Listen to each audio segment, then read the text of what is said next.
Come, Holy Spirit, bless this unworthy priest that I may share with humility and with the heart, and that people listen with the Holy Spirit in their hearts. Sisters and brothers, 10 days before Christmas Day, on the 10th day of Christmas, my true love sent to me. Today, please don't forget, our true love is sending us His only begotten Son. And that's what Christmas is all about. Thank you for your love and sacrifice coming here every Sunday or attending a Sunday online Mass wherever you are to say thank you to the Lord. 10 days. Just want to ask you a very simple question. What did Adam say to Eve on the day before Christmas? Anong sinabi ni Adam kay Eva nung araw bago magpasko? You know what he said? He looked at Eve and said, "It's Christmas Eve." Mga kapatid, for some people, it's Christmas. Wala lang. Walang ka-feeling. Pasko na. Oh, that's all. Factual cold. Ganun bang feeling mo at this point? Maybe because you're focusing on the wrong things. Wala namang feeling, Father, kasi wala pa yung Christmas spirit. Parang walang Christmas spirit this year, Father. Inahanap mo kasi yung Christmas spirit outside you. Christmas spirit comes from here. For some people, anong Pasko? Ay, Christmas na. Yay, kikita naman tayo. Financial. Or, Christmas na, wala tayong pera. Anong manangyayari sa atin? You're looking at it from the financial point of view.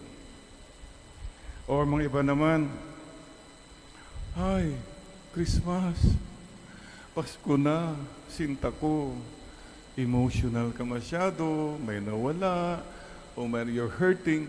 Again, you're not really focusing yet kung ano talaga ang Pasko. Iba naman, eto na, ay, Lord, basta, I'm very happy. Kasi po, nandito po kayo.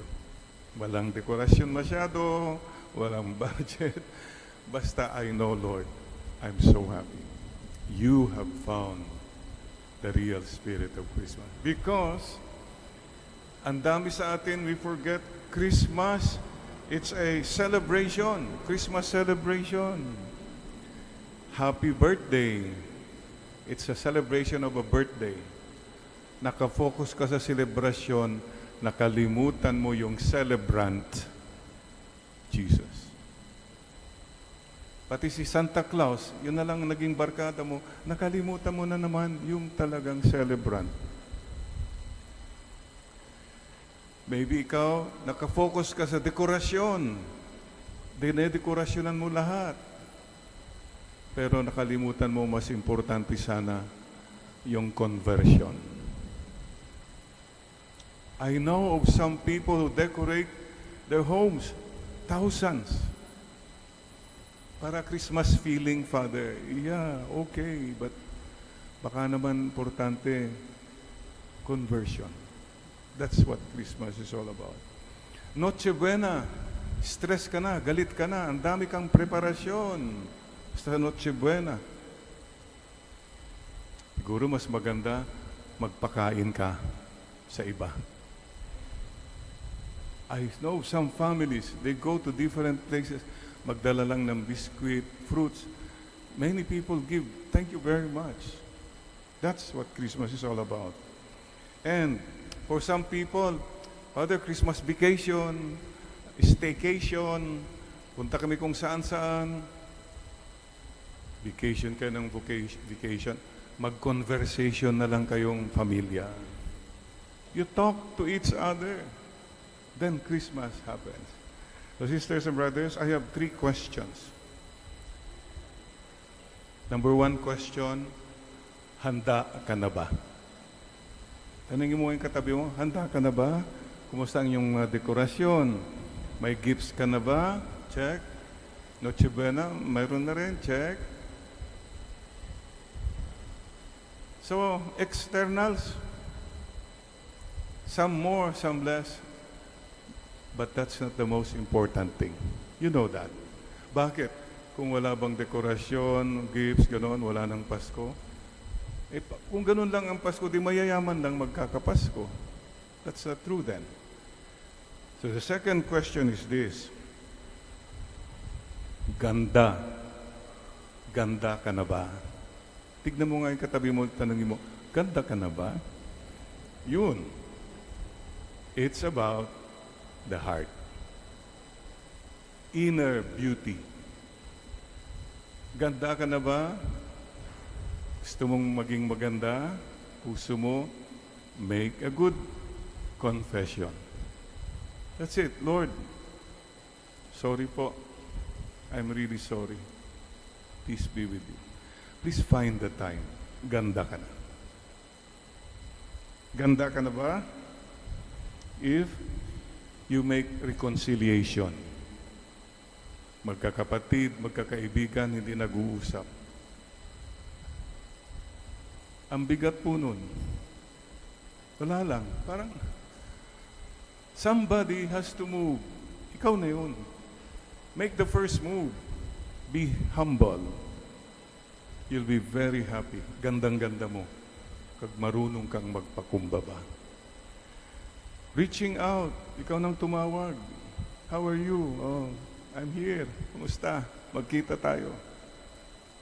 This is where the heart becomes beautiful, where Christmas really happens. Sharing, gift-giving, whatever. Oh, assignment, tignan nyo yung mga gamit nyo. Tinatawag nila yata sa Germany yun, Father, yung spring cleaning. Yung mga gamit na hindi nagagamit, pamigay na. I-sort mo na. Di ba? Oh, yung damit mo na, yan, isusuot ko yan kung papayat na ako yan. Yan, oh. Tinabi-tabi mo siya. Sinabi mo na yan last year. 2 years ago, nandyan pa rin. Give na tayo. Then they really said, never mind, God will provide. God will give more than you give. Remember that. And, kunwari, yung gift-giving, huwag kang aburido kung baka hindi siya masaya o don't worry. Basta you give it with the heart. Anything given with the heart, okay na yon. Basta from the heart. Caroling. Ang dami nagka-caroling na naman pa sa mga kalye-kalye. Oh. Ako, very natatouch po ako. Yung driver ko po, si Andit, every time, basta sino man lang, magbibigay siya kahit siya na lang kusa eh. I don't stop him. I'm sure he has a reason why. Eh, Father, yung mga nagkakaroling, paulit-ulit lang mga yan. Nanluloko lang naman yan, Father. Kapatid, minsan lang sa isang taon, lokohin ka nila, magpaloko ka na. Ikaw naman. Tapos pupunta ka pa sa market, nang babarat ka. 50 po, ay 20 na lang. Ay, bakit mo babaratin pa? Tama na, this is the Spirit. Why? Okay? Misa di Gallio. Ang tawag namin nung teenager kami dyan, simbang tabi. Oh, kasi makakatabi mo yung crush mo, gano'n. Simbang tabi. Kaya nag-a-attend ka rin. Ano ang iyong motibasyon? Bakit magsisimbang gabi ka? Yun. Has to be the heart. Hindi dahil sa obligasyon, hindi dahil sa, but mula sa puso. Do it. It's a sacrifice, beautiful offering. So mga kapatid, ganda ka na ba? Third question, tanda mo na ba? Tignan mo yung katabi mo, medyo matanda na ba? But, you know, that's also a good point, no? Pakitanong mo na lang yung katabi mo, excuse me, pang ilang Pasko mo na ito sa mundo? We are growing older, but is our idea of Christmas pareho pa rin? It's still the same. Tanda mo na ba? Tanda means, do you really now understand? Do you really now remember what Christmas is all about? Mga kapatid, tandaan po niyo, Christmas is all about a God who loves us so much, He gave His only begotten Son. Kaisa-isang anak. It's all about a God who loves us. Tandaan mo yan. A God who loves you and me. That's all we need to remember. And Christmas, remember, John 3:16, for God so loved the world, He gave us His only begotten Son. Thank you, Lord, for loving us. Big heart, di ba? The big heart came to our human hearts. And tanda mo ba what He was telling us? Love one another. Magmahalan kayo. This world, so full of wars, so full of violence, sana makinig to the Christmas message, to the greatest story ever told about a God who loves us and who wants us to love each other. May you have a deeper relationship with God. This Christmas time, please spend time just to be quiet before God. Okay? Well, let's do it now. Please bow your head now and smile at the Lord. Gaudete Sunday, whatever you're going through. My God, salamat po. My loving God, I'm sorry po. My dear Lord God, I love you too. Help me to love you more. Help me to love the people you want me to love. Especially yung mga taong mahirap mahalin. And may the spirit of Christmas be always in my heart. Salamat, Lord, ha. Binigyan mo kami ng pag-asa. You have given us hope and meaning and worthy as we are. Yes, there is someone greater than you and me. Serve Him, love Him, follow Him, and you will be happy. Remember this, you and I are not greater than Him. We owe Him everything. He owes us nothing. We are entitled to nothing. We are His servants. Then you know what Christmas is all about. Share your blessings, especially at Christmas. I read to you from the book of Deuteronomy. The poor will never disappear from the earth.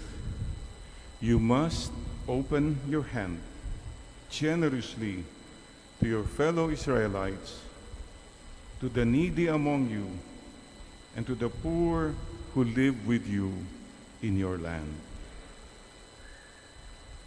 The poor will never disappear. They're still with us. Beautiful reminder from Deuteronomy. Today,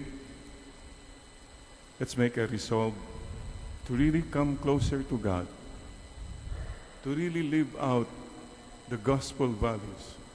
Very clear today. Are you listening? The Lord tells today, those who serve, specifically, sinabi po dito, tax collectors, what should you do? Do not collect more than what you should. It's in the gospel. Soldiers, policemen, whoever, lawmakers, what should you do? You must stop extorting and don't make false accusations. Klarong-klaro po. Do not practice extortion, do not falsely accuse anyone, and be satisfied with your wages. Yung mga extra dyan, hindi na dapat. So this is it. Sisters and brothers, please don't forget that Christmas Tandaan mo, Christmas is not just a day. Christmas is not just a season. Christmas is a life commitment. Christmas is a mission. Christmas does not end December 25. Be a walking Christmas. Insofar as you are joyful, loving, kind, generous, humble, you live Christmas again and again. First question, handa ka na ba? Second question, ganda ka na ba? Third question, tanda mo na ba? Fourth question, tanungin mo yung katabi mo ngayon, Christmas ka na ba? Be Christmas. Sisters and brothers, we rise and profess our faith